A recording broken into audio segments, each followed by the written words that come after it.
आदाब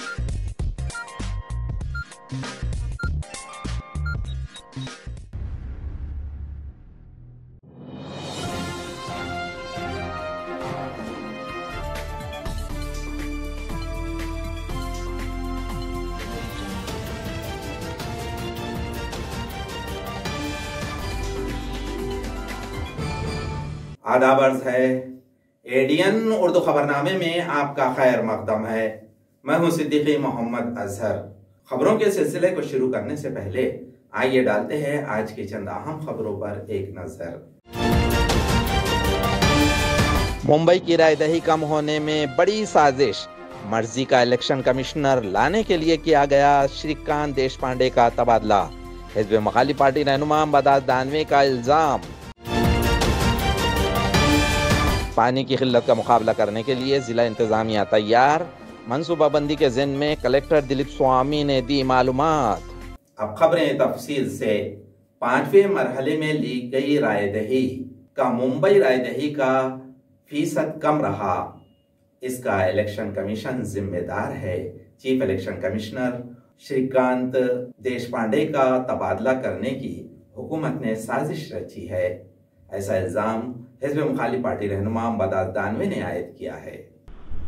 परवा जे लोकसभेचं मतदान मुंबई आणि मुंबई परिसरात झालं, त्याच्यामध्ये ज्या पद्धतीनं मतदानाची टक्केवारी कमी झाली, मतदान केंद्रावरचा अनागोंदीपणा, सरकारचा या सगळ्या विषयात आणि निवडणूक आयोगाचा सुद्धा निष्काळजीपणा हा अतिशय महत्त्वाचा आहे।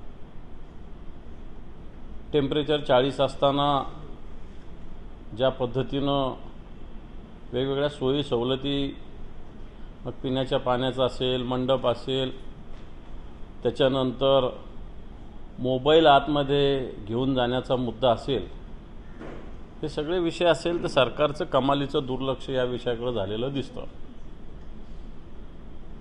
सगळ्यात महत्त्वाचं, या सगळ्या याच्यात खोलवर गेलं तर याच्यात निश्चित फार मोठं षडयंत्र आहे, ते सुस्पष्ट होतं आहे। आपण जर मागे गेलो तर आता जे यश चोक्कलिंगम हे निवडणूक आयुक्त आहे महाराष्ट्राचे, आपल्याला सगळ्यांना आठवत असेल श्रीकांत देशपांडे हे महाराष्ट्र निवडणूक आयुक्त होते, ज्यांची बदली 29 फेब्रुवारी 2024 ला केली गेली, कारण त्यांची मुदत 30 एप्रिलला संपत होती। जर 29 फेब्रुवारीला त्यांची ऐन निवडणुकीची आचारसंहिता 16 मार्चला लागली आणि त्याच्या आधी श्रीकांत देशपांडेंची बदली झाली, याचा अर्थ निवडणूक आयुक्त आपल्या मर्जीतला किंवा अशाच पद्धतीनं बेपर्वाईनं वागणारा, सत्ताधाऱ्यांना मदत करणारा पाहिजे होता का, हा याच्यात उद्देश होता का, हा माझा याच्यामधला एक संशयाचा एक प्रश्न आहे। तुम्हाला आश्चर्य वाटेल, अनेक ठिकाणी पैसे वाटपाच्या घटना सत्ताधारी पक्षाकडून, विशेषतः भारतीय जनता पार्टीकडून मोठ्या प्रमाणावर होत होत्या। मी ज्या भांडूप या भागामध्ये 2 दिवस आधी गेलो होतो, निवडणुकीचा प्रचार संपण्याच्या 1 दिवस आधी उघड भारतीय जनता पार्टीच्या कार्यालयातून कोट्यावधी रुपयांचं वाटप, आणि आपल्याला आश्चर्य वाटेल तिथं राज्याचे गृहमंत्री स्वतः भेट द्यायला गेले होते। शिवसैनिकांनी त्या ठिकाणी हा पैसे पकडण्याचा प्रयत्न केल्यानंतर राज्याचे गृहमंत्री एखाद्या कार्यालयात जातात विदाउट शेड्यूल, याचाच अर्थ काहीतरी मोठं काळबेरं त्या ठिकाणी होतं। अशा घटना या मुंबईमध्ये मोठ्या प्रमाणावर घडल्या गेलेल्या आहे। भारतीय जनता पार्टी आणि जे आमच्यातले गेलेले गद्दार लोक आहे, यांच्या उमेदवारांनी मोठ्या प्रमाणावर हा प्रकार केलेला आहे। तुम्हाला आश्चर्य वाटेल, पत्रकारांना एक बातमी देतो मी की राज्याच्या राज्याचे जे मुख्य सचिव आहेत नितीन करीर साहेब, यांच्या बोटावर 2 ठिकाणी शाई आहे। एक खरं तर शाई ही डाव्या हाताच्या या बोटावर लावली जात असते, पण त्यांच्या मधल्या बोटावर सुद्धा आहे आणि दुसऱ्या बोटावर सुद्धा आहे। त्यांनी मलबार हिल भागामध्ये मतदान केलं आहे आणि त्यांच्या दोन्ही बोटावर शाई आहे। जर राज्याच्या मुख्य सचिवाच्या 2 बोटावर मतदान केंद्रातले अधिकारी शाई लावतात तर सर्वसामान्य माणसाच्या विषयी ते काय करू शकतात याचा अंदाज आपण करावा. थोडक्यात या विषयातलं सांगण्याचं महत्त्वाचे दोनच मुद्दे. श्रीकांत देशपांडेची बदली का झाली होती, याच्यामध्ये काही षडयंत्र आहे का, आणि दुसरी गोष्ट, पैसे वाटपाच्या एवढ्या तक्रारी होऊनही सत्ताधारी पक्षालाच मदत करण्याची भूमिका पोलिसांनी निवडणूक आयोगाने घेतलेली आहे. मग त्याची चौकशी होण्याची आवश्यकता है. महावितरण की जानिब से स्मार्ट मीटर नष्ट करने के फैसले की वंचित बहुजन अघाड़ी ने मुखालिफत जाहिर की है. इस दिन में एक मेमोरेंडम सुप्रिंटेंडेंट इंजीनियर को दिया गया. वंचित बहुजन अघाड़ी के जिला सदर योगेश बन ने एडीएन से मुखातिबत में मजीद मालूमात दी. आज वंचित बहुजन आघाडी औरंगाबाद जिल्हा कमिटीच्या वतीने महावितरण कार्यालय शहर अधीक्षक चौधरी यांच्याकडे आम्ही वंचित बहुजन आघाडीचं शिष्टमंडळ निवेदन देण्यासाठी आलो होतो. निवेदनाचा प्रामुख्याने मजकूर असा आहे की महावितरण पुढच्या महिन्यापासून स्मार्ट मीटर हे घराघरावर बसवण्यात येत आहे त्यांच्यातर्फे, आणि त्याची सर्व्हर इन्स्टॉलेशन ही चालू आहे. तर या महावितरणने स्मार्ट मीटर बसवू नये. डिजिटल मीटर जे सद्यस्थितीत आहे ते राहू द्यावे, कारण गुजरात, दिल्ली आणि उत्तर प्रदेश या ठिकाणी स्मार्ट मीटरचा जो फटका सामान्य जनतेला बसलेला आहे, ज्यामध्ये मीटरचे दर बिल हे दुप्पट स्तरावर आले, आणि या मीटरमध्ये प्रीपेड मीटर आहे, म्हणजे सुरुवातीला पैसे रिचार्ज करायचे आहे, मग मीटर वापरायचं आहे. सामान्य जनता दर महिन्याला त्यांचा पगार होत नाही, 2-3 महिन्याची टप्प्याटप्प्याने हे बिल भरतात, परंतु या सरकारला याची जाण नाही आहे. आणि त्या ठिकाणी त्या 3 राज्यामध्ये स्वतःच्या मीटरची आणि MSEBच्या कार्यालयाची तोडफोड सामान्य जनतेने केली आहे. उद्या ही परिस्थिती औरंगाबाद जिल्ह्यात, महाराष्ट्रात घडू नये म्हणून औरंगाबाद जिल्ह्यामध्ये हे जे काही उपक्रम राबवत आहे स्मार्ट मीटर बसवण्याचे, त्या उपक्रमाला आमचा तीव्र विरोध आहे. सोबतच जर सरकारला हे मीटर बसवायचेच असतील तर मोदी भक्त जेवढे आहेत, भाजप भक्त जेवढे आहेत, त्यांच्या घरावर हे मीटर बसवावे, वंचितांच्या घरावर बसू नये, सर्वसामान्यांच्या घरावर बसू नये, एवढी वंचित बहुजन आघाडीतर्फे आम्ही आज या संदर्भात निवेदन दिलं. सोबतच यदाकदाचित या कार्यालयाने, या विभागाने यावर गंभीर दखल नाही घेतली तर वंचित बहुजन आघाडीचा रुद्ररूप आणि त्या राज्यामध्ये जे काही पडसाद उमटले तसे पडसाद औरंगाबादमध्ये उपट्याला कमी होणार नाही, हे या ठिकाणी इशारा देतो. थांबतो. मी योगेश गुलाबराव बन, वंचित बहुजन आघाडी जिल्हाध्यक्ष औरंगाबाद पश्चिम. माझ्यासोबत जिल्हा महासचिव मिलिंद बोर्डे, मंगेशजी निकम, संघटक सुभाषजी कांबळे, सोशल मीडिया प्रमुख प्रवीणजी जाधव, ज्येष्ठ नेते सदस्य पंडितरावजी तुपे, आमचे योग गुरु सदस्य रवी रत्नपारखीजी आणि कार्यकर्ते बाबासाहेब वक्ते आदी पदाधिकारी मोठ्या संख्येने उपस्थित होतो. धन्यवाद. क़ब्ल मानसून बारिश की वजह से चंद यौम से गर्मी में कुछ हद तक दिलासा हासिल हुआ था, ताहम मंगल को शहर का दर्जा हरारत मजीद सख्त हो गया. तमाम दिन लोग सूरज की तपिश से परेशान रहे. मानसून अंडमान निकोबार के साहिल पर पहुंच गया है. इसके पस मंज़र में महाराष्ट्र में क़ब्ल अज़ मानसून चंद यौम क़ब्ल हुई, ताहम शहर में गर्मी की शिद्दत में मामूली कमी होने के बाद अब दोबारा शहर का दर्जा हरारत उरूज पर पहुंच गया है. मंगल को बारिश होने की वजह से ज़मीन की गर्मी बाहर आ गई और शहरी परेशान नजर आए. आज भी दिन भर दर्जा हरारत में शिद्दत रही. चिकलथाना महकमे मौसमियात के मुताबिक मंगल को शहर का दर्जा हरारत 41.6 डिग्री सेल्सियस दर्ज किया गया. इससे कबल 3 मई को दर्जा हरारत 41.2 पहुंच गया था. 20 मई तक दर्जा हरारत 35 से 40 दरमियान रहने का ख्याल जाहिर किया गया है.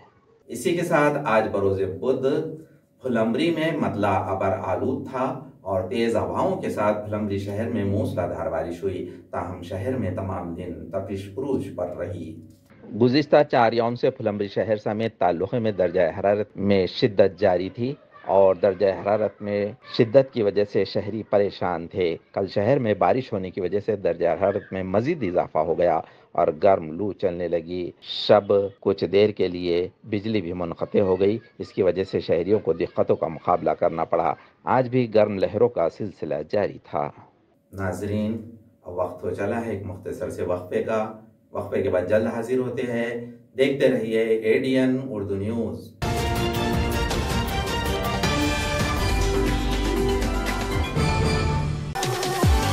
संभाजीनगरकरांसाठी खुशखबर खुशखबर खुशखबर। आता केशर, हापूस, लंगडा, गुलाबखास, इमरती, सफेद मालोदा, काला मालोदा, शक्कर गोटी, अल्फान, खुदूस, मलगोबा, चीनी मलगोबा, राजापुरी, सिंधू, मुर्शिदाबादी, बदाम, खोबरा, तमचा, बत्ताशा, पायरी, हुर, दूध पेडा, दिलपसंद, निरंजन, तोतापरी, गावरान केशर, माया, केंट, टॉमी, लिली, ऑमलेट, अगरबत्ती, गावरान, दशहरी। मंडळी, ही सगळे आंब्यांची नावं आहेत आणि हे सगळे आंबे आपल्याला खायला मिळणार आहेत, तेही आपल्या शहरात म्हणजेच छत्रपती संभाजीनगर मध्ये। कृषी विद्यापीठ फळ संशोधन केंद्र, हिमायतबाग, छत्रपती संभाजीनगर येथे हे विविध प्रजातीचे आंबे आपल्याला खायला मिळणार आहे। तर वाट कसली पाहताय? आताच भेट द्या आणि या निरनिराळ्या आंब्यांची नैसर्गिक पद्धतीने, ऑर्गॅनिक पद्धतीने पिकवलेल्या आंब्याचा मनमुराद आनंद लुटा। तर आजच संपर्क करा सचिन कुंढारे 9975 51 11 42, दिलीप जाधव 94 21 66 70 02, गणेश उंद्रे 88 30 67 46 58। आता नैसर्गिक पद्धतीने पिकवलेला आंबा थेट हिमायतबाग ते ग्राहक। मस्त मास्क पहना रे तूने। Thank you sir. वो जान बचाने के लिए पहनना पड़ता है ना सर। रेडीमेड है या टेलर मेड है? ऑनलाइन ऑर्डर किया है सर। एक और है क्या? है ना सर। देना। बहुत मस्त लगे आपको। ये ना सर। सर ना भाई, जान बचाने के लिए बाइक चलाते वक्त सिर्फ खोपड़े पे मास्क पहनेगा तो खोपड़े को कौन बचाएगा? समझ गया सर। हेलमेट ऑनलाइन ऑर्डर कर, वरना हमेशा के लिए ऑफलाइन हो सकता है। Okay sir. ये ले सलाम। ये भी ऑनलाइन भर दे। हेलमेट पहने, ट्रैफिक नियमों का पालन करे, जिंदगी के सफर को सुरक्षित रखे।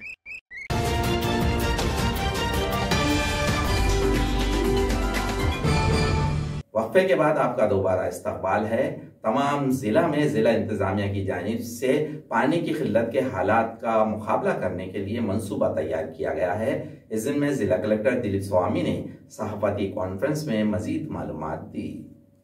जिल्हाभरामध्ये सध्या पाणी टंचाईच्या अनुषंगानं एकूण 678 टँकरद्वारे ग्रामीण भागामध्ये पाणी पुरवठा सुरू आहे। जवळजवळ 412 आणि 61 वाड्या यांना या 678 टँकरमार्फत पाणी पुरवठा सुरू आहे। मोठ्या प्रमाणामध्ये आपण विहीर अधिग्रहित केलेले आहेत।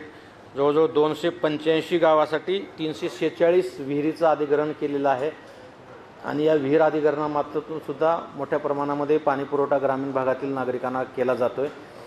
माझं विनम्र आव्हान सर्व नागरिकांना असणार आहे की या सर्व सुविधेनंतरही काही गावामध्ये जर पाणी टंचाई किंवा चारा टंचाई असेल तर त्यांनी पुढच्या 3 दिवसामध्ये तहसीलदाराकडे एक रितसर निवेदन किंवा अर्ज आपण द्यावा। वस्तुस्थिती दर्शक तो अहवाल किंवा मागणी असली पाहिजे। आम्ही संपूर्ण तहसीलदाराकडून त्यांच्या आलेल्या अर्जाचा किंवा निवेदनाचा अभ्यास करू आणि ज्या ज्या ठिकाणी गरज आहे त्या ठिकाणी तातडीनं पुढच्या 1 आठवड्यामध्ये ज्या काही माध्यमातून पाणी पुरवठा करता येईल ते माध्यम त्यांना आम्ही उपलब्ध करून देऊ। कुठलाही नागरिक किंवा कुठल्याही गावातील व्यक्ती पाणी पुरवठ्या वाचून वंचित राहणार नाही याची आम्ही खबरदारी घेतो आहोत। शासन स्तरावरून सुद्धा तशा सूचना प्राप्त झालेल्या आहेत की चारा टंचाई आणि पाणी टंचाईच्या बाबतीमध्ये कुठलीही यंत्रणा हवेली करणार नाहीये। आज रोजी आमच्याकडे आमच्या SDM ऑफिसला कुठलाही टँकरचा प्रस्ताव प्रलंबित नाही आहे आणि निवडणुकीच्या कालावधीमध्ये सुद्धा दर आठवड्याला मी याच्या संदर्भात आढावा बैठक घेतलेल्या आहेत। आज रोजी सुद्धा पूर्ण जिल्हाभरामध्ये आमची महसूल यंत्रणा, ग्रामविकास यंत्रणा, पाणी पुरवठा यंत्रणा जॉईंटली टंचाईग्रस्त गावाला भेटी देऊन त्यातील गावकऱ्यांना भेटणे, त्यांच्याशी हितगुज करणे, त्यांना कोणत्या कोणत्या पद्धतीनं पाणी पुरवठा आम्ही करतोय ते त्यांना समजावून सांगणे, त्यांची काही मागणी असेल तर ती मागणी नोंदणी करून घेणे, टँकरद्वारे जे पाणी पुरवठा होत आहे ते चांगल्या दर्जाचं होत आहे का नाही याची सुद्धा तपासणी आम्ही सध्या करतो आहोत आणि ती मोहीम मोठ्या प्रमाणामध्ये सध्या सुरू आहे। जिल्हा प्रशासन पाणी टंचाई आणि चारा टंचाईच्या बाबतीमध्ये अतिशय दक्ष आहे। कुठल्याही नागरिकांना किंवा कुठल्याही पशुधन मालकाला कुठलीही अडचण येणार नाही याची आम्ही खबरदारी घेतो आहोत। पाणी टंचाईच्या अनुषंगानं आम्ही काही आदेश निर्गमित केलेले आहेत। त्याच्यामध्ये भूजल अधिनियमाच्या अंतर्गत काही आम्हाला अधिकार आहेत। त्यामध्ये ज्या ठिकाणी सार्वजनिक पाणी पुरवठ्याची विहीर किंवा बोर आहे त्याच्या 500 मीटरमध्ये कुठलेही विहीर किंवा नवीन बोर त्या ठिकाणी खोदता येणार नाही आहे त्याला सध्या आम्ही बॅन घातलेला आहे. जिल्ह्यातील चारा बाहेरच्या जिल्ह्यात जाऊ नये म्हणून चारा वाहतुकीला आम्ही बंदी घातलेली आहे. त्याच्यासोबतच ग्रामीण भागामध्ये जर कुठं पाण्याचा वापर बांधकाम किंवा तत्सम कामावर होत असेल आणि त्या परिसरात जर टंचाई असेल तर सध्या पिण्याला पाणी हा प्राधान्यक्रम आहे. त्यामुळं अशा इतर कुठल्या बांधकाम किंवा तत्सम कामासाठी जर पाण्याचा वापर होत असेल तर त्यांना 15 जूनपर्यंत ते काम थांबवून घेण्यासंदर्भातल्या सूचना आम्ही दिलेल्या आहेत आणि सर्व दृष्टिकोनातून कायदेशीर बाबीचा वापर करून टंचाईवर मात करण्याचा आमचा प्रयत्न असणार आहे. कल शादी होने वाली है और आज हल्दी के जिस्म पर दुल्हन ने इम्तिहान दिया। ये मंजर आज यूनिवर्सिटी में जारी पोस्ट ग्रेजुएट इम्तिहान के दौरान नजर आया। इस दुल्हन ने एडीएन से बातचीत करते हुए मजीद मालूमात दी। शादी का नाम लेते ही दुल्हन का ड्रेस, मेकअप वगैरह हमारे नज़रों के सामने मंजर आ जाता है। ताहम आज यूनिवर्सिटी के पोस्ट ग्रेजुएट इम्तिहान में कल शादी होने वाली है और आज दुल्हन ने इम्तिहान हॉल में नज़र आई। यूनिवर्सिटी के फॉरेंसिक साइंस शोबे में पोस्ट ग्रेजुएट का पर्चा दुल्हन ने दिया। लक्ष्मी कॉलोनी इलाके की रिहायशी राजश्री पवार ने तालीम की अहमियत को वाज़े कर दिया। इसके वालिद म्यूनसिपल कॉरपोरेशन में सीनियर क्लर्क है। आज इस दुल्हन ने इम्तिहान दे दिया और इम्तिहान के बाद दोबारा वो अपनी शादी की तैयारियों में लग गई। नवरी होऊन परीक्षेची जबाबदारी पूर्ण करण्यामागचा उद्देश काय तुमचा? उद्देश असा आहे की म्हणजे कसं की काही पण परिस्थिती आली ना तर मुलींना असं शिक्षणाला असं ड्रॉप नाही केलं पाहिजे. त्यांना शिक्षण केलंच पाहिजे त्यांनी आणि ना की त्यांनी असं शिक्षण थांबवून त्यांच्या करिअरकडे फोकस न करता लग्नाच्या वाटेवरती जावं असं सगळ्या मुली करतात. पण तसं नाही करायला पाहिजे. शिक्षण पण तेवढंच महत्त्व असतं. किती पेपर झाले आणि किती बाकी आहेत तुझे? आता एक पेपर झाला आहे. आता हा दुसरा पेपर होता. एकूण किती सब्जेक्ट? मला 4 सब्जेक्ट. या सगळ्या लग्नाच्या या वातावरणात अभ्यास कसा केला? अभ्यास आता होत तर नाही पण जे वर्षभर आपण वाचतो त्याच्यावरती काहीतरी ना अभ्यास करता पण होतं ना काहीतरी की म्हणजे आपण वर्षभर काय करतो कॉलेजमध्ये येऊन कसं करतो लेक्चर्स अटेंड करतो तर मग त्या हिशोबाने पण आपल्याला पेपर देता येते की आपण वर्षभरात किती अभ्यास केला त्याच्यावर पण डिपेंड राहते सगळं की असंच नाही की एक दिवस आधीच आपण पेपरच्या एक दिवस आधीच आपण पेपरची तयारी करू वाचू असं नसतं. आणि पुढे काय करण्याचा हे तुझं विचार आहे? आता पुढे ग्रॅज्युएशन कंप्लीट करून जॉब वगैरे जिथे जिथे आपल्या होते तिथे पुढचं फ्युचर प्लॅनिंगसाठी. ओके. काय सांगशील बाकीच्यांना? बाकीच्यांना हेच सांगणार की मुलींना कधी पण असं शिक्षण नाही थांबवलं पाहिजे. हर गोष्टीमध्ये कोणावरती डिपेंड नाही राहिलं पाहिजे. स्वतःचं इंडिपेंडेंट बनायला पाहिजे त्यांनी.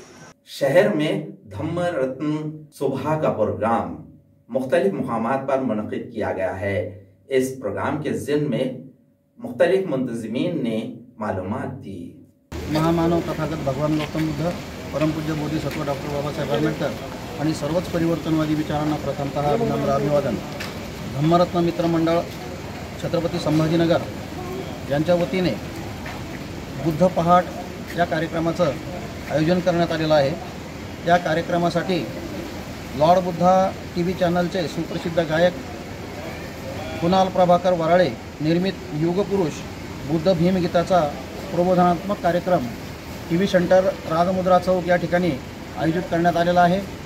खरं म्हणजे लॉर्ड बुद्धा TVवरती संविधान हे टायटल सॉन्ग कुणाल वराळेने जे गायलेलं आहे ते अगदी अजरामर झालेलं आहे आणि जोपर्यंत सूर्य चंद्र तारे राहतील तोपर्यंत त्यांचं नाव अजरामर राहणार आहे. अशा या कुणाल प्रभाकर वराळेंचा कार्यक्रम आपण TV सेंटर राजमुद्रा चौकमध्ये बुद्ध पौर्णिमेच्या निमित्तानं घेत आहोत.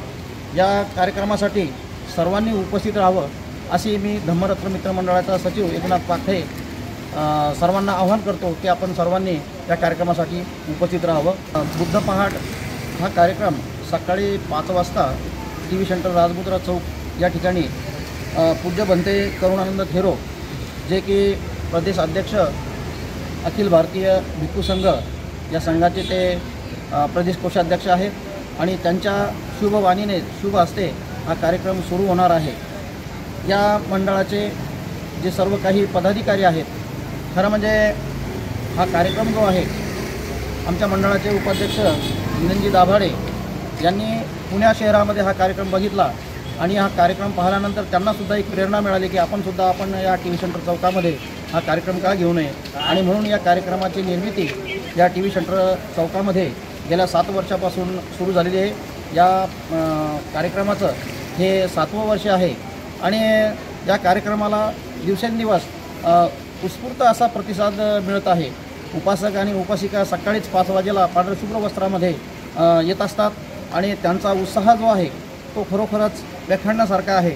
मी खरोखरच मंडळाचे सर्व पदाधिकारी आहेत, हे पदाधिकारी सर्व या कार्यक्रमामध्ये सहभाग घेतात आणि मंडळाला सहकार्य करतात. मी त्यांचाही या ठिकाणी ऋणी आहे आणि सर्वांना एक आव्हान करेन की या कार्यक्रमासाठी सर्वांनी टी व्ही सेंटर राजमुद्रा चौकमध्ये सकाळीच बुद्धवंदनेने हा कार्यक्रम सुरू होणार आहे आणि सर्वांनी या कार्यक्रमासाठी उपस्थित राहावे अशी मी सर्वांना विनंती करतो. धन्यवाद. धम्मरत्न मित्रमंडळ हडको, छत्रपती संभाजीनगर, औरंगाबाद. धम्मबंधू उपासक उपासिका ना सप्रेम देवी दिनांक 23/5/24 या दिवशी बुद्ध पहाट हा कार्यक्रम आयोजित केलेला आहे. तरी सर्व उपासक उपासिकांना विनंती करण्यात येते की राजमुद्रा चौक टी व्ही सेंटर या ठिकाणी सर्वांनी सकाळी 5 वाजेला शुभ्र वस्त्र परिधान करून येण्याची कृपा करावी, ही धम्मरत्न मित्रमंडळामार्फत आपणास सर्वांना आवाहन करण्यात येत आहे. खबरों के सिलसिले को खत्म करने से पहले आइए डालते हैं आज की चंद अहम खबरों पर दोबारा एक नजर। मुंबई की रायदही कम होने में बड़ी साजिश, मर्जी का इलेक्शन कमिश्नर लाने के लिए किया गया श्रीकांत देशपांडे का तबादला। हिज़्ब मखाली पार्टी रहनुमा बदास दानवे का इल्जाम। पानी की किल्लत का मुकाबला करने के लिए जिला इंतजामिया तैयार, मनसूबाबंदी के ज़िम्न में कलेक्टर दिलीप स्वामी ने दी मालूमात। नाजरीन, ये थी आज की खबरें। कल दोबारा हाजिर होंगे चंद नई खबरों के साथ। देखते रहिए ADN उर्दू न्यूज़, आवाज़ हर दिल की।